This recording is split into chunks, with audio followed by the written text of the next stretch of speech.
Record gas prices. Inflation is the worst in 40 years.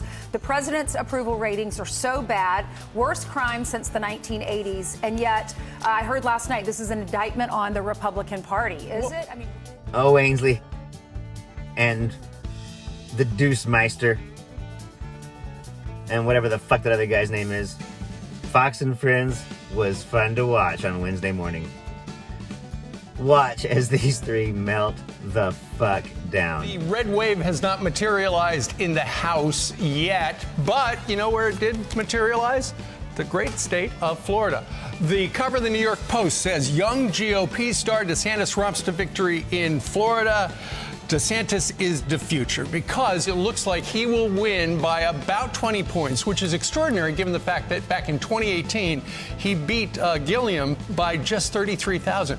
Well, it's just clear that our country is completely divided now. You're either very conservative or you're radical and you're progressive and you're woke left. And the facts don't seem to matter here. Some of these individuals that won, when you look at their records, they are so extreme and so progressive. People are just dug in. They're dug in really deep right now. And John Fetterman, you're talking about? Absolutely. He is so extreme, wants to open up a third of the prisons. They are baffled. They are confused. They're not sure if this is a bad dream. They are straight up shocked.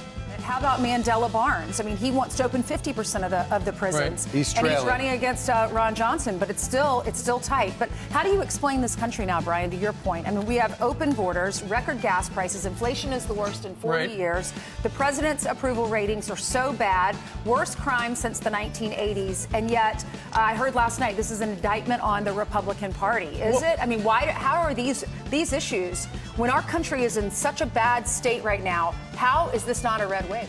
Oh my, Ainsley, calm down, girl. It's gonna be okay. You need to go blow Sean Hannity, like I'm sure you do often, and he'll tell you it's gonna be okay. He'll pat you on the little head, and, you know, that'll be that. Keep on spouting your bullshit, and at some point, the American people might actually believe it. Well, you know, when you look at how the Democrats, and Brian, to your point, I get why the White House would be giddy, because yesterday we were talking about, you looked at the polls, and they suggested that there's going to be a gigantic red wave. There has been no red wave yet, but it's still too close to call regarding the Senate, and a bunch of House seats have not been called. So they lean to the right for the most part. They're leaning toward the Republicans. But I think what was proven yesterday is America is more in the middle. And ultimately, well, there are a lot of people who are very strident in their politics, but there are the people in the middle who ultimately decided.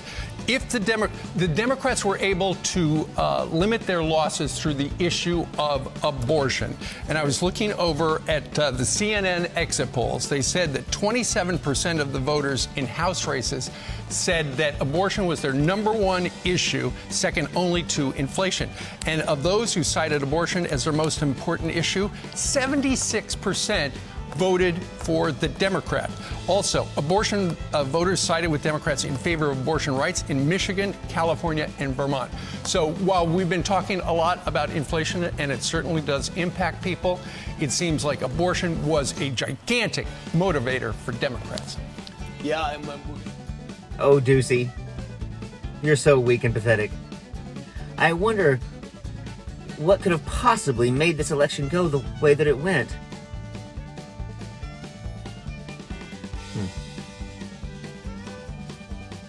Could it possibly be Trump?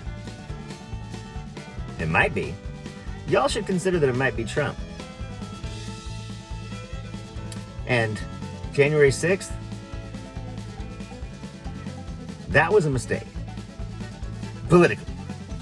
See what happens, because you mentioned radical up the middle. Mandela Barnes is way to the left in Wisconsin.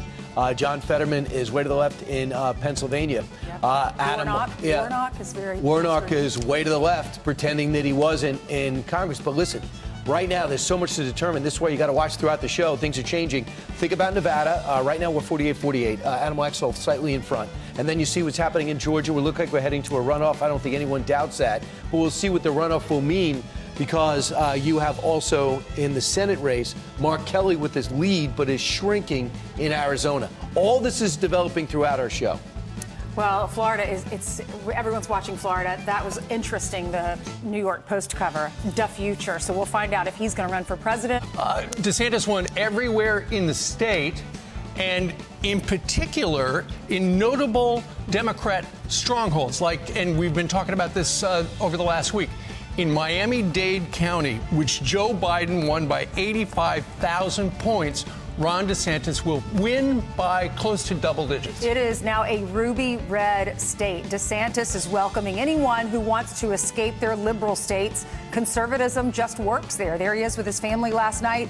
Once the nation's premier swing state back in 2000, then George W. Bush won the presidency by a margin of just 500 votes. It's pretty clear that Florida has shifted to red now. After 4 years, the people have delivered their verdict. Freedom is here to stay.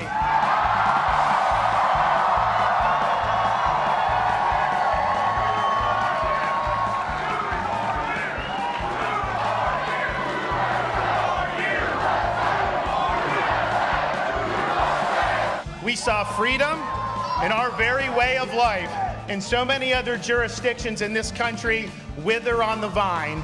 Florida held the line. You do have Florida. Yay, Florida. The future. We don't know yet if President Trump is going to run for president. It was very telling, Ainsley, in that soundbite we ran with Ron DeSantis, they were chanting 2 more years. Clearly, those people are thinking he's going to the White House. You way to go there, Florida. You make sure that freedom's alive and well. It might be under a few feet of water, but it's alive and well. I'm Zachariah, Lone Star Liberal. Y'all take it easy. Man who, let's not forget, basically had a standing invitation to call into Fox and Friends on a regular basis and ramble uninterrupted for over an hour while the host just sat there on the couch without moving, like out-of-town tourists who accidentally wandered into a 1970s porn theater in Times Square.